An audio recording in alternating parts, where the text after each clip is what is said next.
En préambule, je tiens à préciser que mes propos n'ont aucune vocation à alimenter ou à s'inscrire dans un quelconque débat pro ou anti-vaccin. Mes propos, outre leur vocation pédagogique, ont pour but de soulever un certain nombre de questionnements et d'analyser de façon la plus objective possible les risques potentiels liés à la nouvelle génération de vaccins pour lutter contre la Covid-19. Je tiens à préciser cela tout simplement parce que aujourd'hui, dès qu'on est critique sur un vaccin, on est tout de suite étiqueté d'anti-vaccin et relayé dans la catégorie des personnes dont il ne faut absolument pas prendre en compte les argumentaires parce que ça sort d'un certain schéma de pensée. Pour ma part, je n'ai absolument aucun désaccord de principe avec la vaccination et je suis moi-même vacciné contre un certain nombre de maladies et simplement je me qualifierais de vaccino-prudent. Alors, le vaccin, pourquoi faut-il être particulièrement prudent avec un vaccin? Eh bien parce que un vaccin, ce n'est pas un médicament comme un autre. Un médicament, ça s'adresse en général à des personnes malades. Et donc, lorsque l'on est malade, eh bien, on est prêt à accepter un certain nombre d'effets secondaires, dès lors que ces effets secondaires sont minimes par rapport aux bénéfices tirés du médicament vis-à-vis de la maladie dont on souffre. Et donc, c'est le problème, c'est la question du rapport bénéfice-risque. Et dès lors que ce rapport est favorable, on accepte un certain nombre d'effets secondaires. Et même dans le cas de certaines maladies beaucoup plus graves, de maladies où, je dirais, il n'y a plus grand-chose à espérer, bien évidemment, on est prêt aussi à accepter une part de risque. Cette acceptabilité du risque, cette acceptabilité de l'effet secondaire, eh bien, ne vaut pas pour un vaccin. Pourquoi elle ne vaut pas pour un vaccin? Parce que le vaccin s'adresse à des personnes en bonne santé. On ne s'adresse pas à des personnes malades. On est dans une démarche de prévention. Il s'agit donc de prévenir. Et donc, on est en bonne santé, on va se faire vacciner, on ne veut pas revenir malade. Donc, il y a une exigence du point de vue de la sécurité du vaccin qui est supérieure à l'exigence, même si effectivement un médicament classique doit être correctement évalué, bien sûr, mais il y a une exigence de la sécurité du vaccin qui est supérieure à celle du médicament classique. C'est-à-dire qu'en fait, avec le vaccin, on est un petit peu comme dans le cadre de l'aliment. Un aliment, on le prend bien sûr pour se nourrir, mais on le prend aussi, dans nos sociétés occidentales, on a cette chance, pour se faire plaisir, mais en aucun cas pour être malade. Donc on a inévitablement une exigence de sécurité sanitaire de l'aliment qui est beaucoup plus stricte que celle du médicament, et le vaccin se situe en fait à l'interface. Il est à l'interface, pourquoi? Parce que c'est un médicament, de fait, qui nécessite une prescription, mais c'est un médicament pour lequel l'exigence en termes de sécurité sanitaire est aussi stricte que celle de l'aliment. Et voilà pourquoi il y a souvent une crainte vis-à-vis du vaccin et des questions qui sont bien sûr tout à fait légitimes et qui sont soulevées au regard du vaccin et qui ne le sont pas au regard d'autres médicaments. Il y a une autre différence majeure, c'est l'effectif également des personnes qui vont être concernées par le vaccin par rapport à à l'effectif des personnes concernées par un traitement destiné à lutter contre une maladie précise. Mais j'y reviendrai plus tard. Alors, on va donc parler du vaccin contre la Covid-19. Mais je vais peut-être rappeler d'abord ce qu'est un virus, de manière générale. Un virus, et puis ensuite je parlerai du vaccin, et je parlerai des différents vaccins proposés contre la Covid-19. Le virus, c'est quoi? C'est en fait une coque de protéines, qu'on appelle une capside, qui est en fait, c'est une protéine qui est bien sûr présente en un grand nombre d'exemplaires et qui s'auto-assemble pour former une petite coque, laquelle va renfermer le matériel génétique du virus. Donc une coque protéique dans laquelle il y a le matériel génétique du virus. Ça, c'est les virus les plus simples, si je puis dire, qu'on appelle des virus nus. Virus nu par opposition à virus enveloppé. C'est quoi un virus enveloppé? C'est la même chose, mais en plus de la capside qui contient le matériel génétique, il y a autour une enveloppe qui est en fait une bicouche de graisse dans laquelle est enchâssé plusieurs exemplaires d'une protéine qu'on appelle la protéine de surface. Dans le cas du coronavirus, des coronavirus, plus précisément du coronavirus qui est responsable de la Covid-19, qu'on appelle le SARS-CoV-2, eh bien cette protéine de surface s'appelle la protéine Spike. Et en fait, sur les coronavirus, la distribution et l'agencement de la protéine de surface dans l'enveloppe, dans la bicouche de graisse, donne un aspect de couronne, d'où le nom de coronavirus. Alors, dans le cas de SARS-CoV-2, qui est donc un virus de cette famille coronavirus, eh bien, la protéine de surface, donc je viens de le dire, est la protéine spike, et elle permet l'ancrage du virus à la surface des cellules qui vont être infectées par ce virus, pour qu'ensuite le virus pénètre dans les cellules et il délibère son matériel génétique. Il libère, pardon, son matériel génétique. Alors, le matériel génétique, c'est quoi? Pour nous, par exemple, les humains, notre matériel génétique, c'est de l'ADN. De l'ADN, et dans l'ADN, il y a ce qu'on appelle des gènes, et un certain nombre de ces gènes détiennent le secret de fabrication des protéines. Les protéines, donc, sont des grosses molécules qui sont en fait un petit peu les acteurs de tous les processus biologiques qui ont lieu dans nos cellules. Et donc, les gènes, qui sont donc de l'ADN, détiennent le secret de fabrication des protéines. Mais en fait, on ne passe pas directement du gène à la protéine. Le gène, l'ADN, doit d'abord être converti en une molécule qu'on appelle de l'ARN et qui sera en fait un intermédiaire entre l'ADN et la protéine, un intermédiaire qu'on appelle un messager, d'où le nom d'ARN messager dont on entend beaucoup parler en ce moment à propos de certains vaccins contre la Covid-19. Donc, entre l'ADN et la protéine, il y a un intermédiaire qui est un ARN qui contient toujours le langage génétique, c'est-à-dire qu'en fait, il y a conversion du langage génétique contenu dans l'ADN en un langage génétique toujours le même, mais contenu dans une molécule d'ARN. Ce processus de conversion de l'ADN en ARN s'appelle la transcription. Et l'ARN, ensuite, eh bien, va être décodé pour pouvoir fabriquer une protéine. Donc, on passe à ce moment-là du langage génétique contenu dans l'ARN en un langage protéique, donc celui des protéines, et ça s'appelle d'ailleurs la traduction. On passe d'un langage à un autre. Donc, deux étapes pour passer du gène à la protéine. Une première étape, la transcription, conversion de l'ADN en ARN. Seconde étape, la traduction, passage de l'ARN à la protéine. Dans le cas des virus, le matériel génétique est pour certains virus de l'ADN. Et donc, dans ce cas-là, comment fonctionne le virus? Le virus va injecter dans la cellule qui l'infecte son matériel génétique. Et ce matériel génétique va alors être pris en charge par la cellule infectée, qui va transcrire l'ADN du virus en ARN, puis traduire l'ARN viral en protéine virale. Et donc permettre de produire les différentes protéines virales qui vont s'assembler pour reformer la capside, pour emprisonner du matériel génétique que la cellule va multiplier également, et les particules virales vont se multiplier, vont quitter la cellule pour aller infecter d'autres cellules, voire d'autres individus, etc. Voilà comment ça fonctionne le virus dans la vraie vie. Donc le virus doit injecter son matériel génétique dans la cellule qui l'infecte et détourner la machinerie cellulaire de la cellule infectée à son profit. Pourquoi? Parce que le virus n'est pas autonome. Le virus n'a pas la capacité lui-même de fabriquer ses propres protéines. Il doit injecter son matériel génétique dans les cellules qu'il infecte et faire en sorte que la machinerie cellulaire de ces cellules infectées soit détournée à son propre profit. Alors il se trouve qu'il y a des virus dont le matériel génétique n'est pas de l'ADN, mais directement de l'ARN, c'est-à-dire directement l'intermédiaire. Et c'est le cas des coronavirus, et c'est donc le cas du virus SARS-CoV-2 responsable de la Covid-19, donc en particulier. Dans ce cas-là, le virus injecte son ARN qui est directement pris en charge par la machinerie de traduction de la cellule infectée, qui n'aura pas besoin donc de transcrire, c'est déjà fait, mais qui va traduire cet ARN en protéines virales qui vont permettre l'assemblage de particules virales, etc. Et on retombe dans le même schéma que celui que je viens de décrire pour les virus à ADN.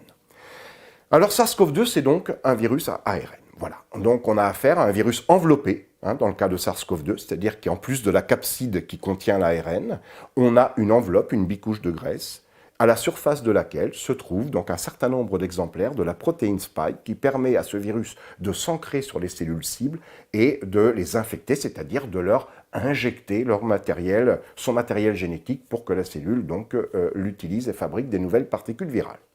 Alors maintenant, le vaccin, c'est quoi le vaccin?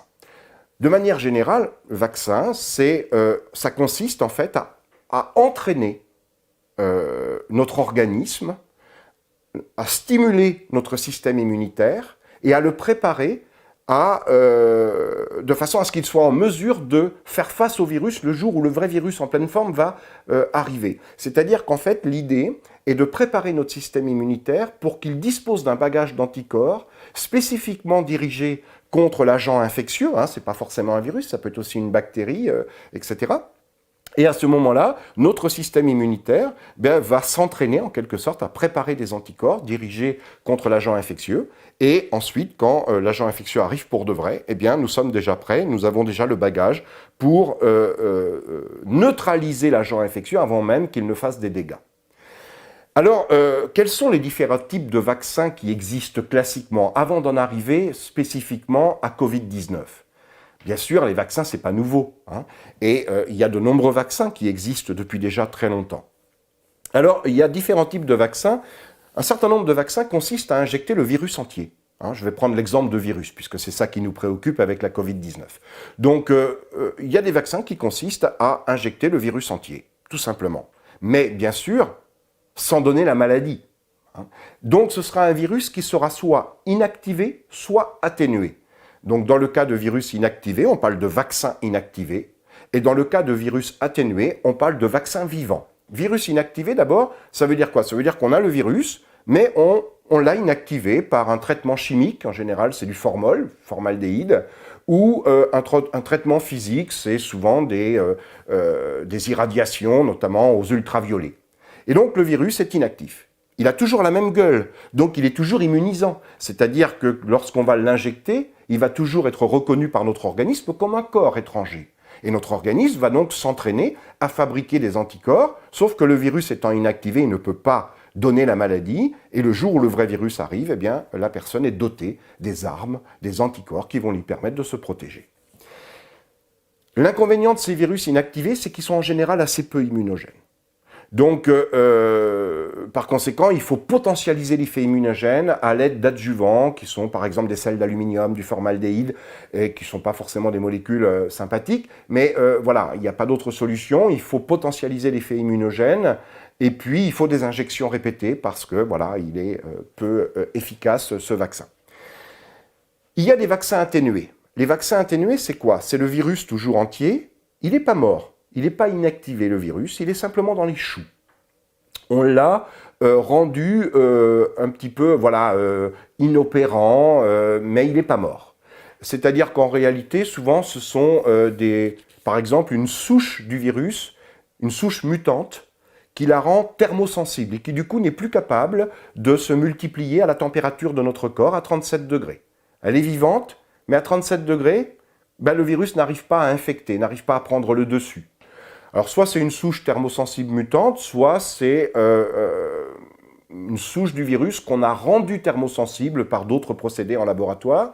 Donc, le virus n'est pas mort, encore une fois, mais voilà, il n'est pas capable de se multiplier à la température de notre corps. Alors, ces vaccins ont l'avantage d'être plus immunogènes que les vaccins inactivés. Ces vaccins vivants atténués sont plus immunogènes. Ils ont l'inconvénient qu'on prend une part de risque beaucoup plus grande. Pourquoi? Tout simplement parce qu'ils ne sont pas morts.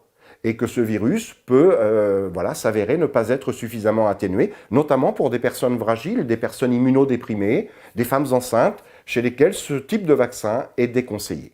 Donc voilà les deux grands types de vaccins les plus anciens. Il y a d'autres vaccins plus récents, mais qui ont déjà été utilisés avant la Covid-19. Ce sont des vaccins, ce qu'on appelle la protéine recombinante. Qu'est-ce que ça veut dire, ce gros mot? C'est tout simplement que, c'est quoi une protéine recombinante? C'est une protéine qui est fabriquée dans des cellules qui ne sont pas celles qui la fabriquent dans la vraie vie. C'est-à-dire qu'à ce moment-là, et l'idée est assez séduisante, en tout cas sur le papier glacé, c'est de dire, plutôt que d'injecter le virus entier, et notamment si c'est un virus atténué, où on prend le risque que ce virus soit pas si atténué que ça, et en guise de vaccination, on risque de donner la maladie, c'est d'injecter une protéine du virus, notamment la protéine de surface, lorsqu'il s'agit d'un virus enveloppé. La protéine de surface pour pouvoir justement déclencher la fabrication d'anticorps. Pourquoi? Parce que lorsqu'un virus enveloppé attaque, quelle est la protéine visible de l'extérieur? C'est la protéine de surface. Et donc effectivement, c'est cette protéine qui va être immunogène. Et donc si on n'injecte que la protéine, on ne prend pas le risque de donner la maladie puisqu'on ne met pas le virus entier, atténué, Mais par contre, on va stimuler de la même manière notre système immunitaire. Donc on injecte uniquement la protéine de surface. C'est par exemple ce qui a été fait avec un vaccin contre l'hépatite B. Ça a été également fait dans une autre mesure, mais avec la protéine de la capside et pas la protéine de surface, parce que là on a affaire à un virus nu, c'est le papillomavirus qui est responsable du cancer du col de l'utérus. Et bien dans ce cas-là, on produit la protéine de la capside, puisqu'il n'y a pas de protéine de surface, puisqu'il n'y a pas d'enveloppe pour ce virus nu, le papillomavirus. Mais pour le virus de l'hépatite B, c'est un virus à ADN, mais un virus enveloppé, c'est-à-dire qu'il y a une protéine de surface. Eh bien, le principe a consisté à faire produire en laboratoire la protéine de surface du virus. Comment? Eh bien, on va chercher dans le matériel génétique du virus, donc là le virus de l'hépatite B, la partie de ce matériel génétique, le gène, qui détient le secret de fabrication de la protéine de surface. Et ce gène, eh bien, on fait en sorte qu'il soit en mesure de s'exprimer correctement dans des cellules qu'on est capable de multiplier à grande échelle en laboratoire. Ça peut être des cellules ça peut être des bactéries, ça peut être des cellules de levure qu'on est capable de multiplier dans des grandes échelles, dans des fermenteurs de 400 litres à une échelle industrielle. Ça peut être des cellules de racines de plantes. Ça peut qu'on est capable également de multiplier très facilement dans des bioréacteurs. Ça peut être certaines cellules animales qu'on est capable de multiplier également donc, à grande échelle. Et donc ces cellules vont prendre le gène du virus à leur propre compte, le décoder, fabriquer elles-mêmes la protéine virale, qu'on appellera une protéine recombinante, puisqu'elle est fabriquée dans des cellules qui ne sont pas celles qui la fabriquent dans la vraie vie. Et cette protéine recombinante, on va la purifier, on va l'extraire des cellules qui l'ont produite, on va la purifier, on va éventuellement lui adjoindre un certain nombre d'adjuvants et on va injecter. Donc, et à ce moment-là, on va donc avoir une protéine vaccinante. Voilà tous les vaccins qui existent jusqu'à présent. Dans le cas de la Covid-19, vous savez qu'il y a un très très grand nombre de vaccins qui sont dans la course, enfin un très grand nombre d'entreprises pharmaceutiques qui proposent des vaccins. Il y a plus de 230 ou 250 vaccins, candidats vaccins dans la course. Alors ceux qui sont sur le point d'être livrés, d'être commercialisés, d'être mis sur le marché, bon c'est une petite vingtaine pour le moment, grosso modo, notamment pour l'Europe, qui devraient arriver, qui sont déjà quasiment mis sur le marché, ou qui vont l'être dans quelques jours, ou qui vont arriver sinon courant 2021. Alors, de quel vaccin s'agit-il? Il s'agit pour certains de vaccins inactivés, c'est-à-dire donc une technologie déjà utilisée pour d'autres maladies, comme j'en ai parlé à l'instant. C'est le cas, par exemple, des vaccins chinois, dont Sinopharm. Donc, il y a 2 vaccins chinois qui sont autorisés depuis juillet dernier. Bon, on ne peut pas dire que ça a été très prudent, puisqu'en fait, ils ont été autorisés en juillet dernier, alors que les tests cliniques de phase 3, qui est le dernier stade des essais cliniques, ont commencé en juillet dernier. C'est-à-dire qu'en fait, ils ont été mis sur le marché alors que n'avaient pas véritablement ou commençaient tout juste les essais cliniques de phase 3. Mais ce sont des vaccins qui s'appuient sur une technologie déjà utilisée auparavant, les vaccins inactivés, avec les inconvénients dont j'ai parlé tout à l'heure, le fait qu'ils soient peu immunogènes, qu'il faille des injections répétées, qu'il faille ajouter un certain nombre d'adjuvants pour potentialiser l'effet immunogène. Ce sont les vaccins chinois notamment. Ensuite, il y a également des vaccins à protéines recombinantes, des candidats vaccins à protéines recombinantes. Donc il s'agit de produire soit la protéine de surface, puisqu'on a affaire à un virus enveloppé, encore une fois, pour le SARS-CoV-2, responsable de la Covid-19.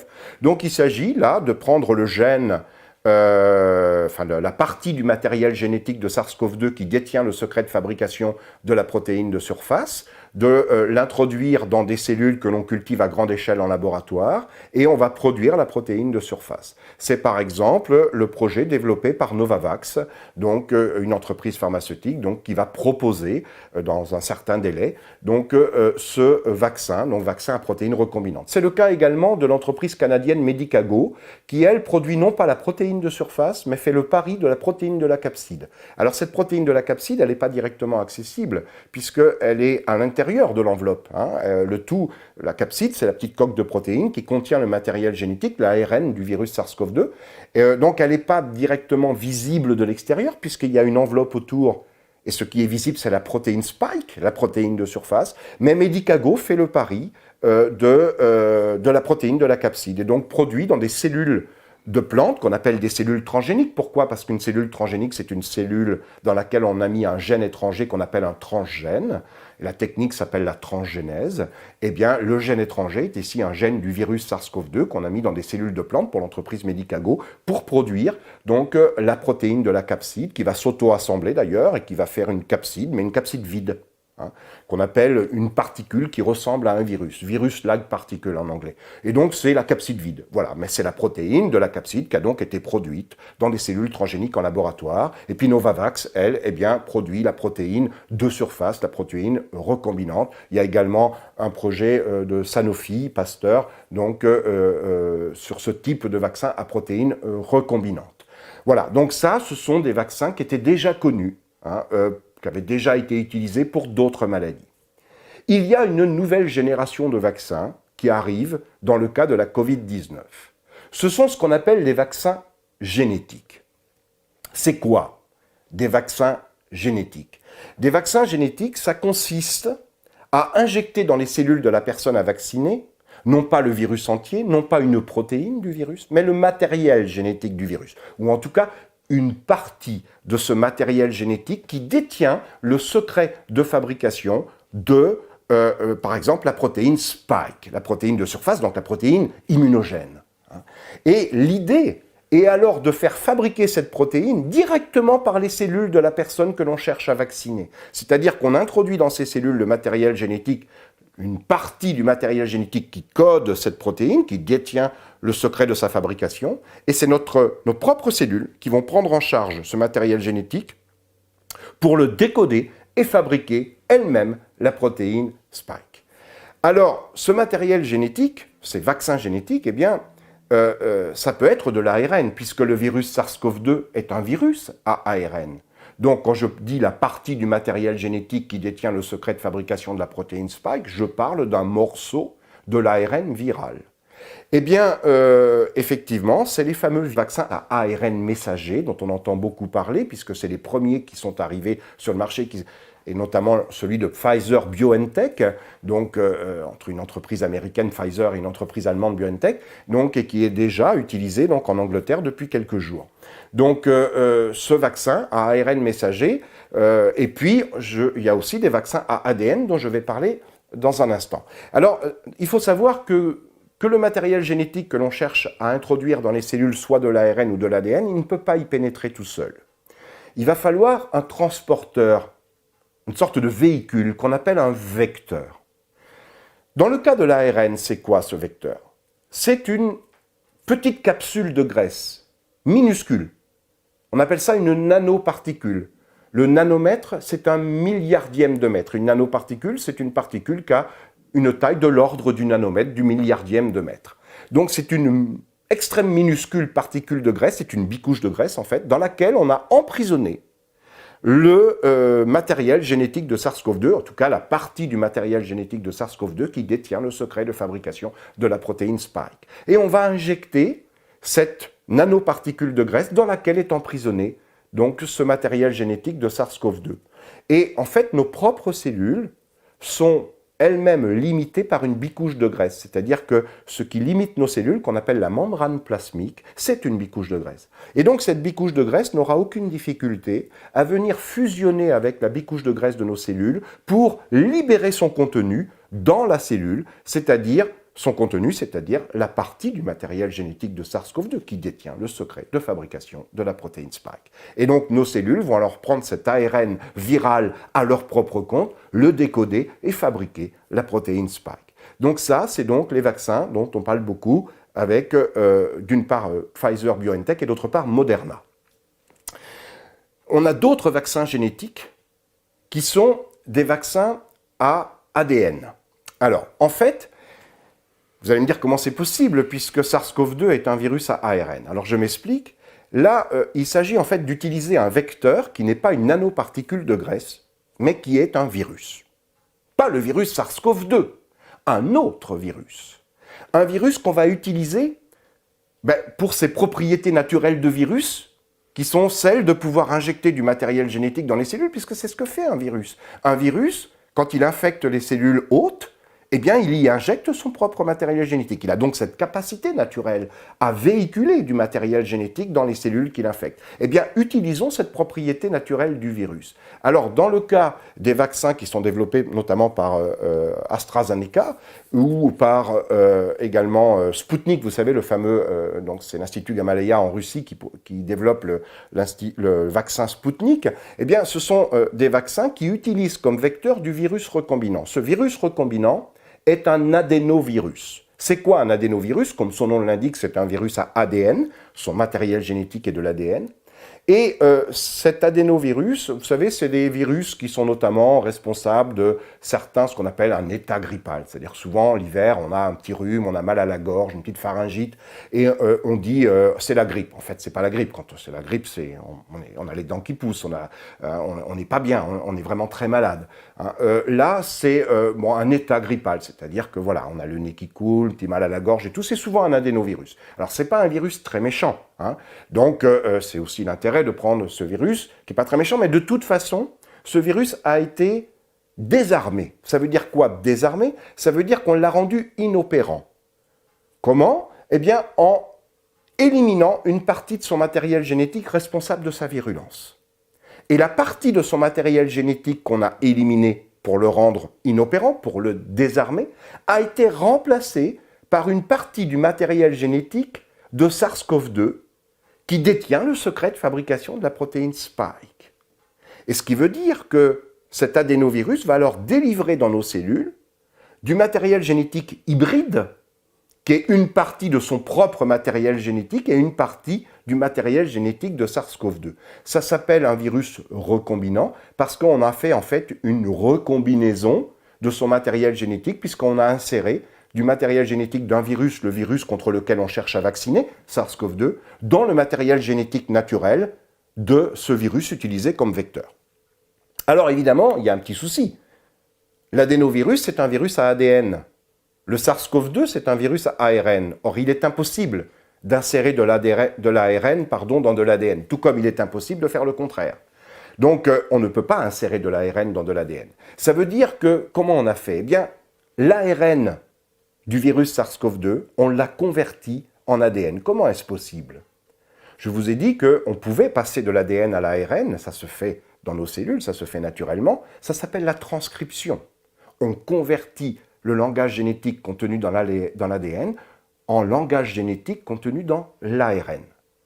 Mais le passage inverse de l'ARN à l'ADN, est-ce possible? Eh bien, c'est possible grâce à une enzyme virale. Par exemple, typiquement le virus du sida, qui est un virus à ARN, mais qui, dans son cycle de développement, a besoin, contrairement à SARS-CoV-2, de convertir son ARN en ADN.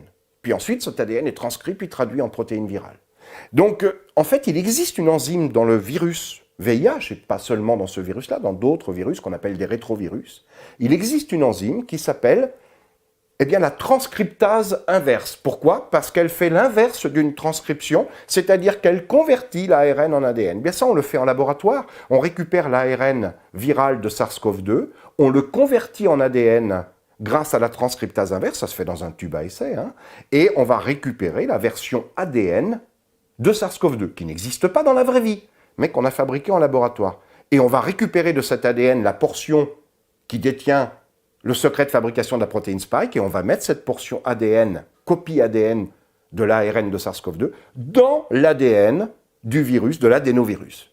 Et à ce moment-là, on va utiliser les propriétés naturelles de l'adénovirus à délivrer, cette fois-ci, non plus de l'ARN, mais de l'ADN recombinant, dont une partie sera ce qui reste de l'ADN de l'adénovirus, la partie qu'on n'a pas éliminée, et l'autre partie sera une copie ADN de l'ARN de SARS-CoV-2 qui détient le secret de fabrication de la protéine Spike. Et à ce moment-là, nos cellules ne vont pas se contenter de traduire, elles vont transcrire en ARN, puis traduire en protéine Spike. Voilà les deux types de vaccins génétiques. Vaccin à ARN avec un véhicule, un vecteur qui est une nanoparticule de graisse, une bicouche de graisse, et vaccin à ADN avec un véhicule qui est un vecteur, qu'on appelle un vecteur recombinant. Alors maintenant, quels sont les questionnements nouveaux et les risques nouveaux potentiels que cela engendre? Ces vaccins génétiques, donc, qu'on n'a jamais utilisés ou quasiment jamais jusqu'à présent, et qu'on veut utiliser contre la Covid-19. Pour un certain nombre d'industries pharmaceutiques, ce sont ces vaccins qui sont proposés. Alors, d'abord, prenons le cas des vaccins à ADN, type AstraZeneca, Sputnik. Ces virus à ADN, ces vaccins à ADN, qui utilisent donc un vecteur viral, un vecteur recombinant, un adénovirus, eh bien, vont injecter de l'ADN. Dès lors qu'on injecte de l'ADN dans nos cellules, je rappelle que notre propre matériel génétique de nos cellules, c'est de l'ADN. Et contrairement à l'ARN qui ne peut pas s'intégrer dans l'ADN, comme je l'ai dit tout à l'heure, l'ADN, lui, peut s'intégrer dans l'ADN. Et donc, on a des risques d'intégration de l'ADN vaccinant dans nos propres chromosomes.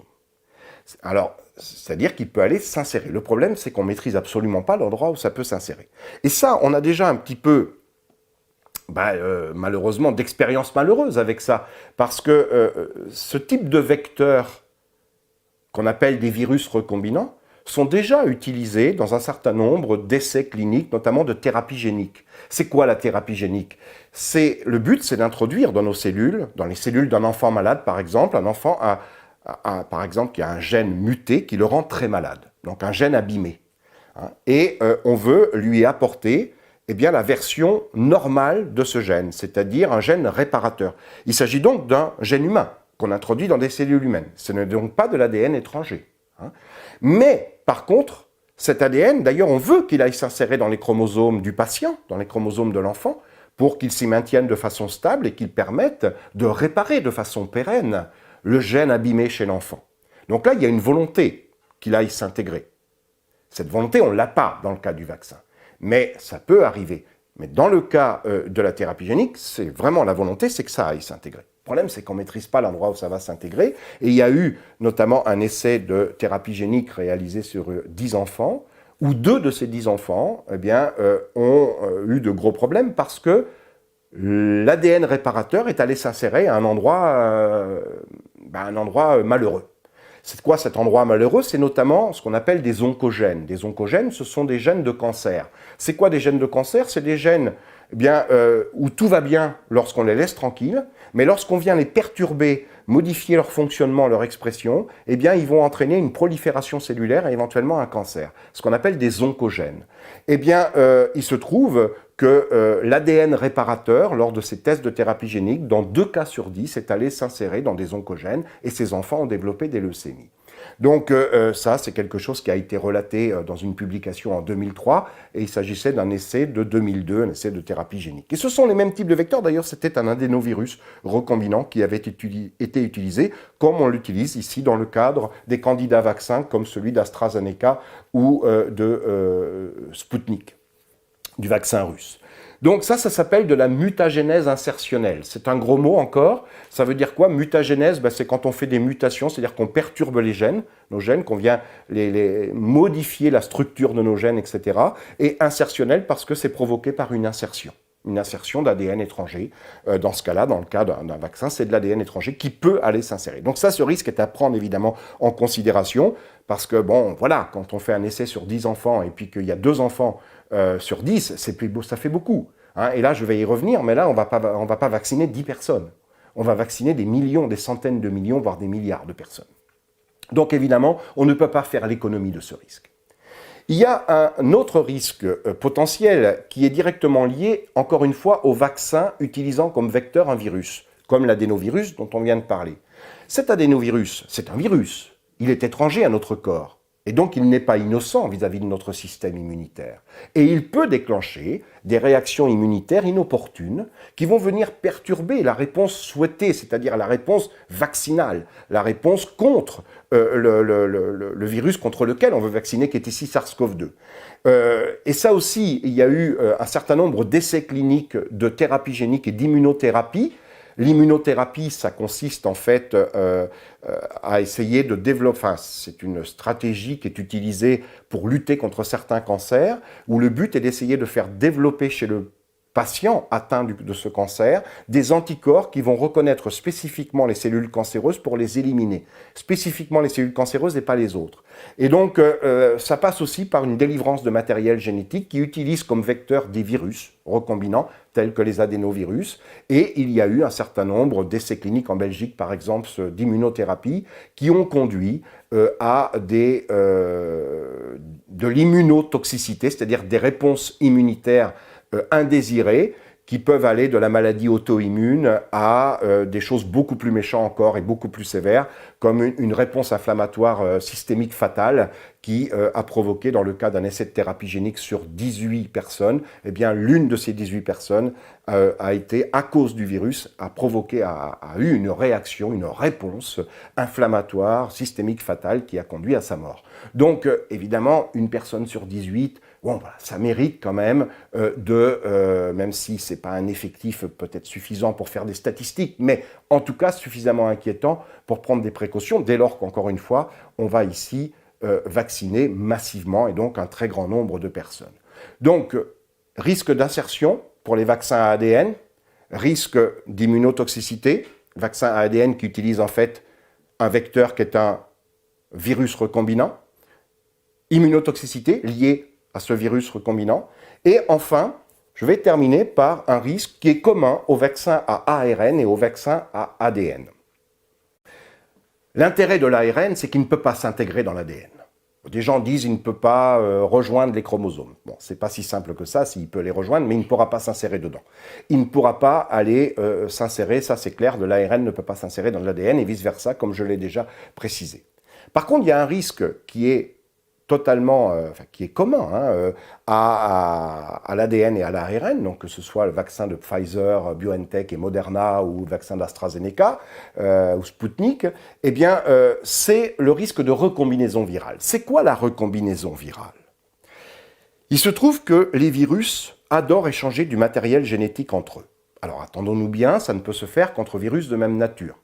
Toujours pour la même raison, c'est que de l'ARN ne peut pas s'intégrer dans de l'ADN et inversement. Donc, ça concerne soit deux virus à ARN, soit deux virus à ADN. Mais dès lors qu'ils sont de même nature, c'est-à-dire tous les deux à ADN, tous les deux à ARN, ils peuvent échanger des morceaux de leur matériel génétique l'un avec l'autre. Ça s'appelle la recombinaison. Ce n'est pas spécifique au virus, la recombinaison, mais elle est particulièrement efficace, exacerbée chez les virus.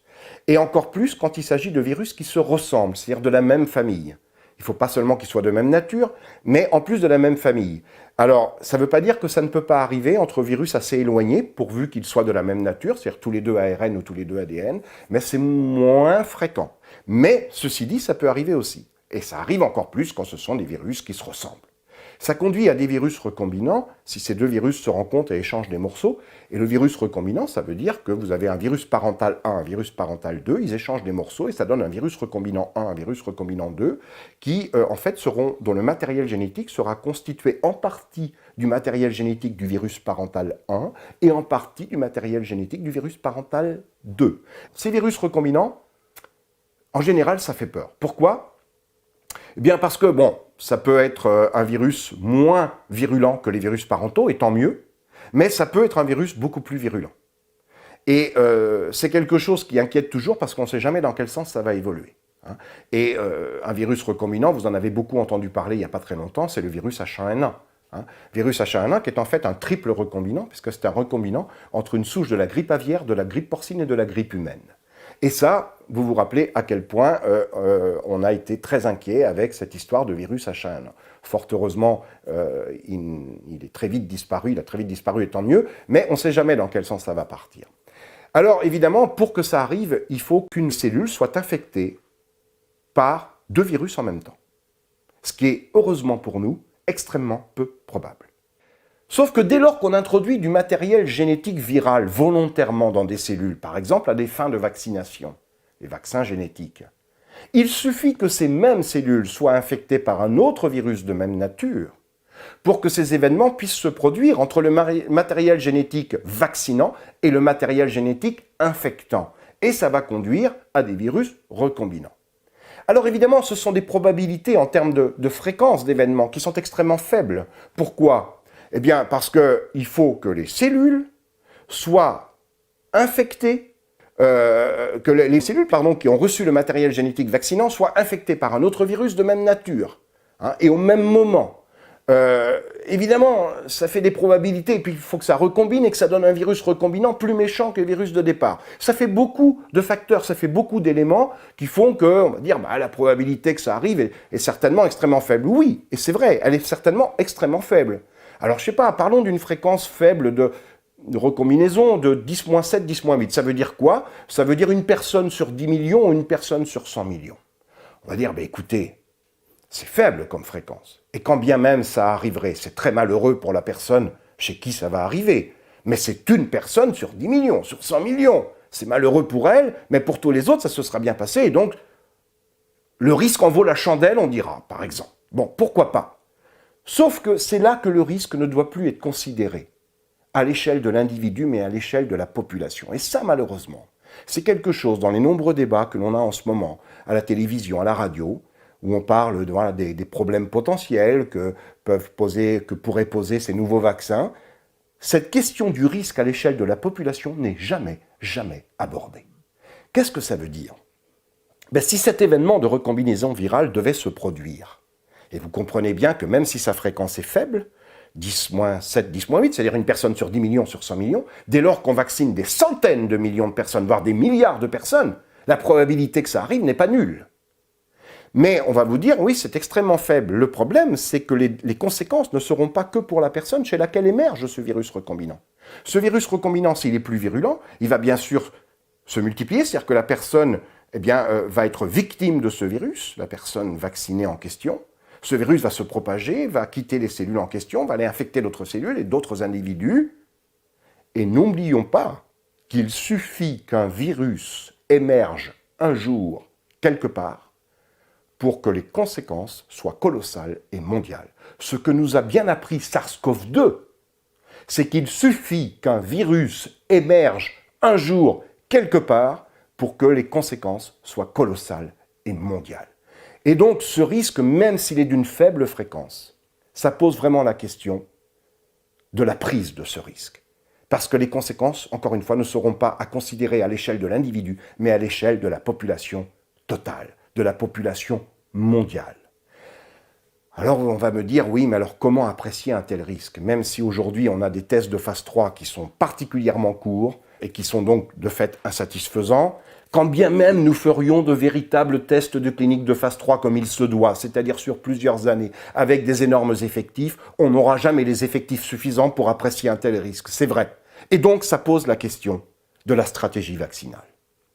C'est-à-dire, ne devrait-on pas avoir recours à une technologie vaccinale pour laquelle nous avons au moins déjà un certain recul, même si ça reste du cas par cas, mais parce que cette technologie a déjà été utilisée pour de nombreux autres vaccins, pour lutter contre de nombreuses autres maladies virales notamment.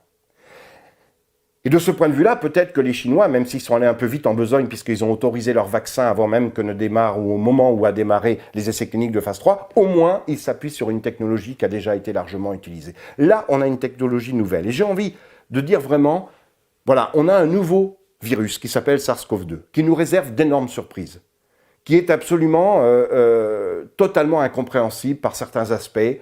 3 personnes infectées dans le même foyer, on dit un cluster, parce qu'il faut parler anglais pour faire intelligent, mais dans le même foyer, c'est-à-dire voilà, un même groupe de personnes, 3 personnes qui vont être infectées, donc de toute évidence par exactement la même souche, et bien pourtant n'auront pas les mêmes symptômes. En dehors du fait que si la personne est vulnérable, fragile, elle va peut-être avoir une forme grave et se retrouver en réanimation à l'hôpital. Mais même pour les formes pas graves, eh bien on n'a pas les mêmes symptômes. Il y a des personnes qui vont perdre le goût et l'odorat sans le retrouver avant plusieurs mois, d'autres qui vont le retrouver au bout de quelques jours, d'autres qui ne l'ont pas encore retrouvé alors qu'ils ont été infectés carrément au mois de mars, au début, pour ce qui est de la France, du premier confinement. Donc voilà, c'est imprévisible. Et donc, n'ajoutons pas à l'incertitude et à l'imprévisibilité d'un virus, l'incertitude et l'imprévisibilité d'une technologie.